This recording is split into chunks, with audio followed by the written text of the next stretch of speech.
এই তুই কি করছিস আমার ব্যাপারে বে? কালে চকেলে মারবি আমাকে? মারবি তুই কালে চকেলে? তুই মারবি কালে চকেলে? না তুই কালে চকেলে কত বড় দাদা গেছিস তুই বে? তুই কত বড় দাদা গেছিস বে? তুই মারবি আমাকে?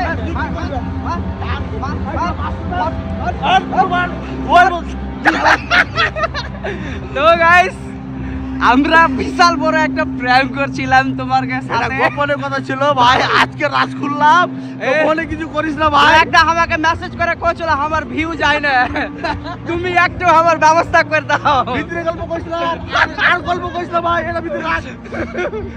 ভাই ভাই ভাই আমার ভাই সত্যি খুব ভালো ছেলে, তাহলে তো খুব মনে ভালো ভাই, ও খুব আমার ভালো আছে। আর একদিন থেকে আমার ফেরসান ভাই, কারণ ভাই বলে কি হলো, আমার নিজের মামাতো বোনকে ওর দাদা বিয়ে করেছে। এই যে হচ্ছে আমাদের একটা হিরো দাদা, লুক দেখা মানে মনে বিস্তার ছেলের বাপ হয়ে গেলেও মনে হবে যে বিয়ে হয়নি। আর এই যে একটা দাদা, দাদা হাই করো।